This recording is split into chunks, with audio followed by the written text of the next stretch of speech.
Hello दोस्तों, कैसे हो आप सब लोग। आई होप कि everyone is doing well and यहाँ पर हर कोई यहाँ पर बिजी होगा अपने स्टडीज़ के साथ, क्योंकि यहाँ पर एग्ज़ाम्स आने वाले हैं। चाहे यहाँ पर एसआई का एग्ज़ाम हो, चाहे यहाँ पर एफएए का एग्ज़ाम हो, या यहाँ पर वीएलडब्ल्यू के पोस्ट्स भी निकल चुके हैं। तो यहाँ पर ये टॉपिक सभी एग्जाम्स के लिए बहुत ही इंपॉर्टेंट टॉपिक रहने वाला है। चाहे आप यहाँ पर एसएससी की प्रिपरेशन कर रहे हो, सीजीएल का एग्ज़ाम हो, इंडिया में कोई भी एग्ज़ाम हो, सारे एग्जाम्स के लिए बहुत ही इंपॉर्टेंट टॉपिक रहने वाला है। तो यहाँ पर आज जो हमारा टॉपिक होगा ये यहाँ पर होगा ओवर द इंडियन इकॉनमी। आज हम यहाँ पर इंडियन इकॉनमी के बारे में बात करने वाले हैं। हमने यहाँ पर पहले इंडियन इकॉनमी में डेमोग्राफी का लेक्चर पढ़ा था। उसके बाद हमने देखा था इन्फ्लेशन के इंपॉर्टेंट क्वेश्चंस। इन्फ्लेशन भी यहाँ पर इंपॉर्टेंट टॉपिक है इन द इंडियन इकॉनमी। तो यहाँ पर आज हम एक और इंपॉर्टेंट टॉपिक डिस्कस करने वाले हैं, जिसमें हम बात करेंगे आरबीआई की। आरबीआई के यहाँ पर हम इंपॉर्टेंट क्वेश्चंस डिस्कस करने वाले हैं। यहाँ पर हम कुछ और पार्ट्स भी देखेंगे आरबीआई के बारे में, लेकिन आज हम यहाँ पर देखेंगे 15 मोस्ट इंपॉर्टेंट क्वेश्चंस। बहुत ही स्टैंडर्ड क्वेश्चंस आज इस वीडियो में रहने वाले हैं। तो यहाँ पर आप मेरे साथ बने रहना इस लेक्चर में एंड तक। बहुत ही इंपॉर्टेंट टॉपिक हैं। तो यहाँ पर हम पहला क्वेश्चन डिस्कस करेंगे।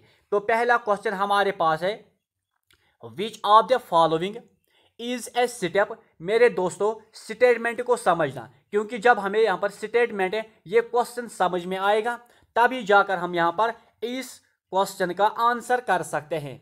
तो यहाँ पर हम पहले स्टेटमेंट को समझेंगे। स्टेटमेंट हमें बोल रहा है कि इनमें से वो कौन सा स्टेप है that the central bank will take to encourage the greater investment in the economy. कि जो यहाँ पर सेंट्रल बैंक होगा वो यहाँ पर कौन सा स्टेप उठाएगा कि वो यहाँ पर एनकरेज करेगा ग्रेटर इन्वेस्टमेंट, यानी इंडियन इकॉनमी में या एक इकॉनमी में यहाँ पर सेंट्रल बैंक कौन सा स्टेप उठाएगा कि वो यहाँ पर ग्रेटर इन्वेस्टमेंट करवाएगा। तो यहाँ पर आपके पास ऑप्शन है। तो पहली ऑप्शन है आपके पास, it will look to increase the cash reserve ratio. पहले आपको ये पता होना चाहिए कि CRR का मतलब क्या है।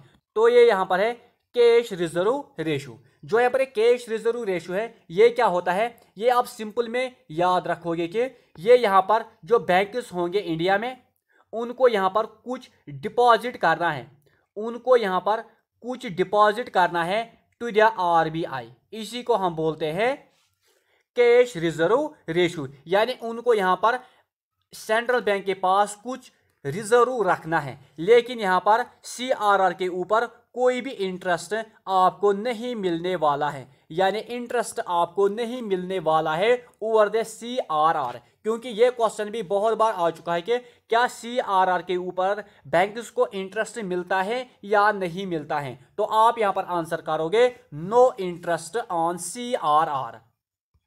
तो यहाँ पर ये पहली ऑप्शन थी। तो सेकंड है यहाँ पर, it will look to reduce the cash reserve ratio, या यहाँ पर CRR को कम करेगा, यानी यहाँ पर सेंट्रल बैंक को ज्यादा इन्वेस्टमेंट करना है। क्या वो यहाँ पर इंक्रीज करेगा CRR को, या रिड्यूस करेगा CRR को, या it will look to increase the bank rate, या वो यहाँ पर बैंक रेट को इंक्रीज करेगा। आई होप कि मैंने आपको ये बैंक रेट भी अच्छे तरीके से पढ़ाया हुआ है अपने सेकंड लेक्चर में।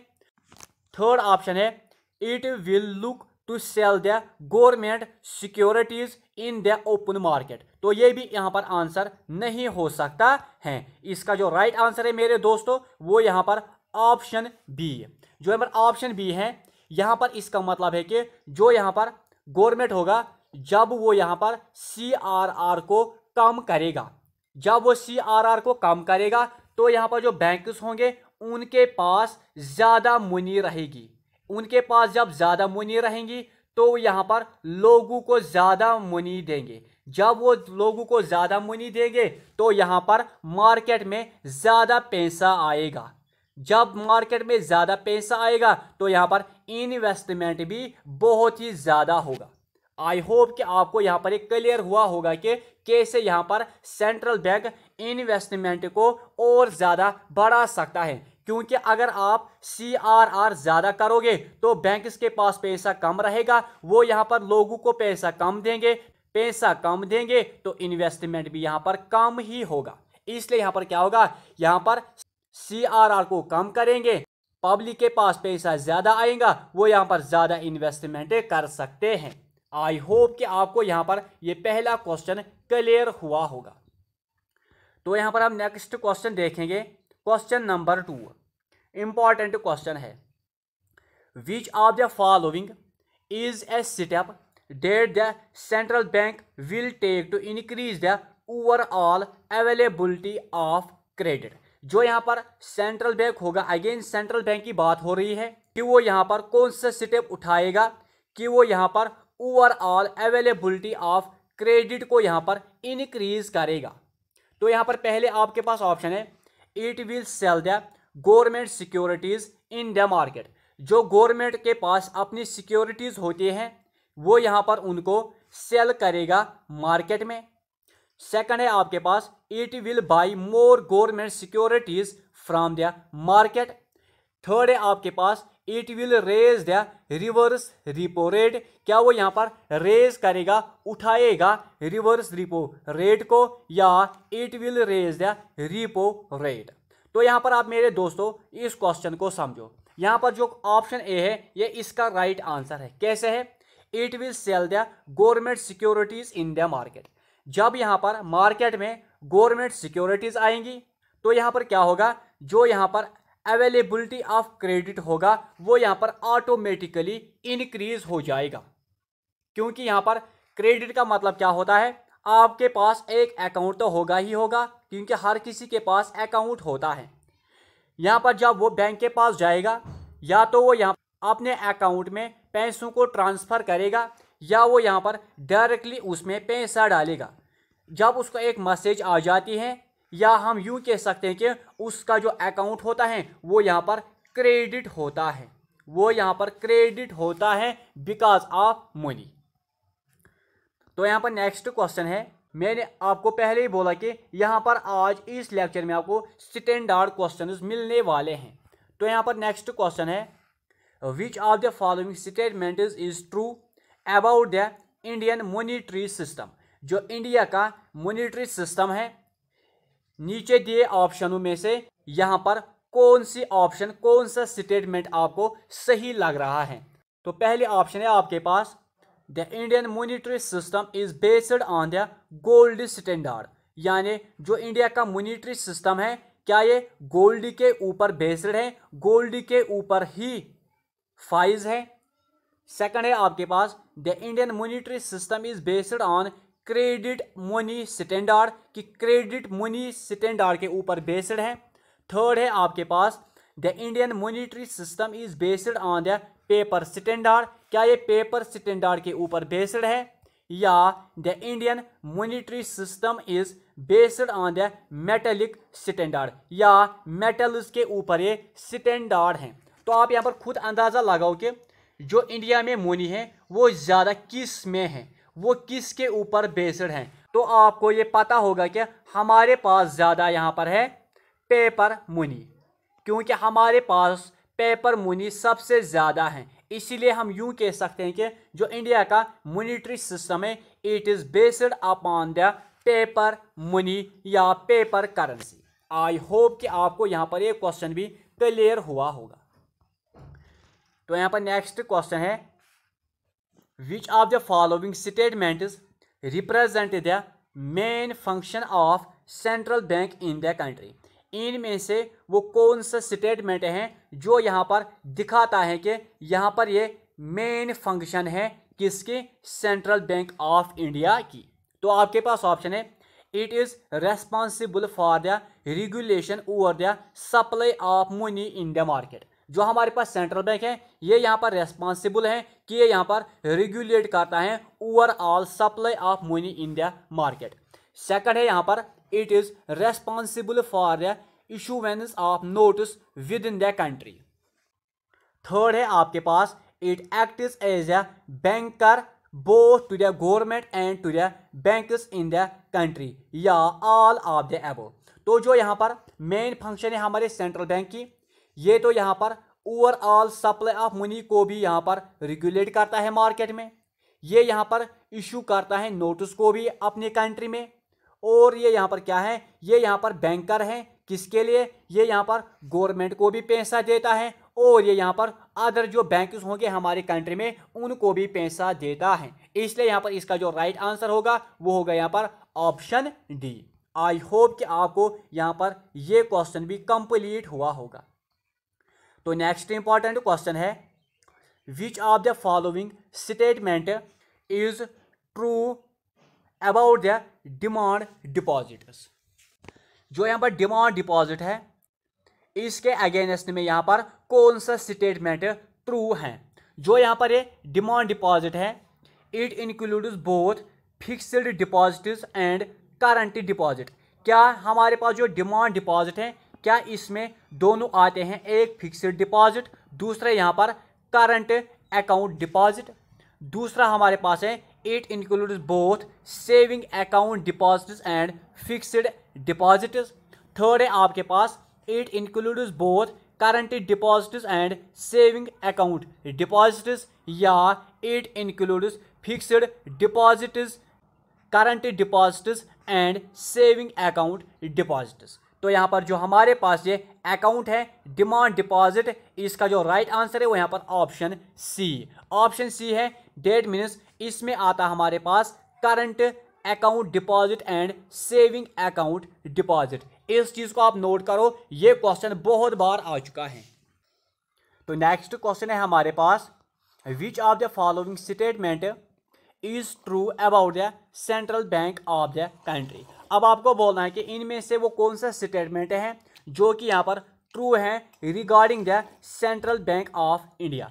तो आपके पास ऑप्शन है, it regulates the entire banking system in the country, ये तो राइट ऑप्शन है इसकी। सेकंड है आपके पास, it is under the ownership of central government of the country, ये तो सेंट्रल गवर्नमेंट कंट्री के अंडर ही आता है। उसके बाद है, it is apex bank of the country, ये सबसे ऊपर वाला बैंक है हमारे कंट्री में, या ऑल ऑफ द अबव। इसका जो राइट आंसर है वो यहाँ पर ऑल ऑफ द अबव। तो जो यहाँ पर ये सेंट्रल बैंक होता है कंट्री में, ये तो यहाँ पर एंटायर बैंकिंग सिस्टम को यहाँ पर चलाता है, ये आता है under the ownership of central bank. ये यहाँ पर है एक एपेक्स बैंक, या इसको हम कहते हैं बैंकर्स बैंक। ये भी क्वेश्चन आ सकता है कि बैंकर्स बैंक हम किसको कहते हैं, वो यहाँ पर सेंट्रल बैंक और इंडिया का है यहाँ पर RBI। तो यहाँ पर नेक्स्ट इंपॉर्टेंट क्वेश्चन है, which of the following statements about the bank rate is true. I hope कि मैंने आपको बैंक रेट पढ़ाया हुआ है। तो यहाँ पर आपके पास ऑप्शन है, bank rate is different from the interest rate. क्या ये इंटरेस्ट रेट से डिफरेंट है? Bank rate is the discount rate provided by the central bank of the country, या bank rate is defined as a rate at which the central bank of the country gives credit to the commercial banks, या all of the above. इसका जो right answer है वो यहाँ पर all of the above. तो जो यहाँ पर बैंक रेट है ये यहाँ पर डिफरेंट होती हैं, किस चीज़ से? इंटरेस्ट रेट से। तो जो यहाँ पर ये बैंक रेट होती है ये एक डिस्काउंट रेट है जो कि यहाँ पर प्रोवाइड की जाती है bye the central bank of country द्वारा। और जो यहाँ पर ये बैंक रेट है ये क्या है, जिसके ऊपर जो सेंट्रल बैंक होगा कंट्री में वो यहाँ पर क्रेडिट देता है टू द कमर्शियल बैंक्स। इसलिए यहाँ पर इसका जो राइट आंसर होगा वो होगा यहाँ पर ऑप्शन डी। तो यहाँ पर नेक्स्ट क्वेश्चन है, which of the following statements gives A true picture of the effect of the central bank selling securities in the market. जो यहाँ पर सेंट्रल बैंक ऑफ कंट्री होगा इनमें से वो कौन सा स्टेटमेंट राइट है, हमें एक ट्रू पिक्चर देता है कि यहाँ पर सेंट्रल बैंक सेल करता है अपनी सिक्योरिटीज को इन द मार्केट। तो आपके पास ऑप्शन है, the credit creation capacity of commercial banks will fall, the credit creation capacity of commercial banks will rise, the credit creation capacity of commercial banks may rise or fall, there is no effect on the credit creation capacity of the commercial banks, इसका जो right answer है मेरे दोस्तों वो है यहाँ पर option A. Option A, credit creation capacity of commercial banks will fall, क्योंकि जब सेंट्रल बैंक ऑफ कंट्री होगा, जब वो अपनी सिक्योरिटीज को, यहां पर आप मेरे दोस्तों समझना, जब वो अपनी सिक्योरिटीज को सेल करेगा, बेचेगा मार्केट में, तो वो क्या करेगा, वो यहां पर मार्केट से ज्यादा पैसा लाएगा। जब वो अपनी तरफ पैसे को खींचेगा तो यहां पर जो कैपेसिटी होगी कमर्शियल बैंक्स की वो यहां पर फॉल हो जाएंगी, वो यहां पर डिक्रीज हो जाएंगी। फिर से मैं आपको यहां पर समझाऊंगा। जो यहाँ पर ऊपर बैंक होगा सेंट्रल बैंक, उसके पास कुछ सिक्योरिटीज होंगे, वो सिक्योरिटीज देगा, किनको देगा, वो यहाँ पर किसी और बैंक को अपनी सिक्योरिटीज देंगी और उसको बोलेंगे कि आप मुझे पैसा दो, आप मुझे पैसा दो। अब यहाँ पर जो ये बैंक इसको पैसा देगा, ये इसको बोलेगा कि मैं आपको पैसा कैसे दूं, तो यहाँ पर सेंट्रल बैंक बोलेगा कि मैं अपनी सिक्योरिटीज आपको भेज रहा हूं। जब ये इसको सिक्योरिटीज देगा तो यहां से बहुत ही ज्यादा पैसा आएगा आरबीआई के पास। तो जो यहाँ पर ये बैंक्स होंगे कमर्शियल बैंक, छोटे छोटे बैंक्स, वो यहाँ पर फॉल डाउन हो जाएंगे। आई होप कि आपको यहाँ पर ये क्वेश्चन क्लियर हुआ होगा। तो नेक्स्ट क्वेश्चन है, which of the statement gives A true picture of the effect of lowering the cash reserve ratio by the central bank of country. इनमें से वो कौन सा स्टेटमेंट है जो हमें यहाँ पर ये पिक्चर देता है, ये इफेक्ट देता है कि हम यहाँ पर CRR को कम करेंगे by central bank of country द्वारा। तो आपके पास ऑप्शन है, the lending capacity of commercial banks will increase, the lending capacity of commercial banks will decrease, the lending capacity of commercial banks में इंक्रीज और decrease, there is no effect on the lending capacity of commercial banks। इसका जो right answer है मेरे दोस्तों वो यहां पर option A, the lending capacity of commercial banks will increase. जो यहां पर कमर्शियल बैंक्स की जो कैपेसिटी होंगी लैंडिंग की, वो यहां पर इंक्रीज हो जाएंगी। क्यों? क्योंकि यहां पर जो CRR है वो यहां पर RBI ने कम किया है। जो यहां पर CRR है वो यहाँ पर कम हुआ तो यहाँ पर लैंडिंग कैपेसिटी भी इंक्रीज हो जाएंगी ऑटोमेटिकली। क्योंकि आपको यहाँ पर सिर्फ CRR को समझना है, क्योंकि जब यहाँ पर मैंने आपको पहले ही बोला कि अगर यहाँ पर CRR कम हुआ है, यानी बैंक्स को यहाँ पर CRR कम देना पड़ता है, तो यहाँ पर बैंक्स के पास पैसा ज्यादा रहेगा। अगर यहाँ पर ज्यादा देना पड़ेगा तो बैंक्स के पास पैसा कम रहेगा। तो नेक्स्ट क्वेश्चन है, which of the following statement gives an accurate picture of the effect of the rise of the reverse repo rate by the central bank of the country. अब यहां पर बात हो रही है रिवर्स रिपो रेट की। अगर आपको रिपो रेट समझ में आया होगा तो उसके रिवर्स में आता है रिवर्स रिपो रेट। तो जो यहाँ पर ये रिपो रेट है ये क्या है, ये यहाँ पर RBI चार्ज करता है बैंक से पैसा लेता है, और यहाँ पर जो रिवर्स रिपो रेट है यहाँ पर RBI ही पैसा लेता है। यहाँ पर बैंक्स ही पैसे लेते हैं फ्रॉम द RBI, यही है यहाँ पर रिवर्स रिपो। अब यहाँ पर क्वेश्चन क्या है, क्वेश्चन है कि इन स्टेटमेंट्स में से हमें कौन सा स्टेटमेंट ये एक्यूरेट पिक्चर हम यहाँ पर राइज करेंगे रिपो रेट को। तो यहाँ पर आपके पास ऑप्शन है, the demand for goods and service in the country will decrease, the demand for goods and services in the country will increase, the demand for goods and services in the country में increase और decrease, there is no effect on the demand for goods and services in the country. इसका जो right answer है वो यहाँ पर option A, the demand for goods and services in the country will decrease. क्योंकि मैंने आपको पहले ही बोला कि अगर रिवर्स रिपो रेट ज्यादा होगा तो यहाँ पर क्या होगा, तो यहाँ पर बैंक्स के पास पैसा ज्यादा आएगा। जब पैसा ज्यादा आएगा तो यहाँ पर demand for goods and service in the country will decrease हो जाएगा, क्योंकि यहाँ पर RBI ही पैसा देता है टू द अदर बैंक्स। तो यहाँ पर नेक्स्ट क्वेश्चन है, which of the following statement gives an accurate picture of the effect of the increase in the repo rate. तो यहाँ पर वो कौन सा स्टेटमेंट है जो हमें यहाँ पर एक्यूरेट पिक्चर देता है कि यहाँ पर इंक्रीज हो जाता है रिपो रेट। तो आपके पास ऑप्शन है the money supply in the country will decrease, the money supply in the country will increase, या the money supply in the country will increase initially and then decreases, या there is no effect on the supply of money in the country. यहाँ पर इसका जो right answer है वो यहाँ पर option A, the money supply in the country will decrease. अगर यहाँ पर इंक्रीज हो जाएगा रिपो रेट, भाई यही क्वेश्चन है यहाँ पर, अगर रिपो रेट यहाँ पर इंक्रीज हुआ तो यहाँ पर मनी सप्लाई डिक्रीज हो जाएगी। इसी पॉइंट को आपको यहाँ पर याद रखना है, ये बाकी कुछ नहीं है। Repo rate increases, supply will decrease.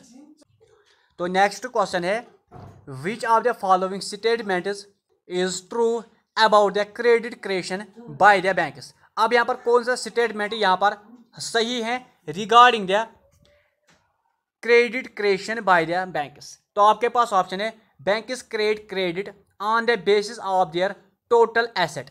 क्या यहाँ पर बैंक जो क्रेडिट है ये यहाँ पर ये देता है ऑन द टोटल एसेट्स के ऊपर। Banks create credit on the basis of their total deposit, या डिपॉजिट के ऊपर।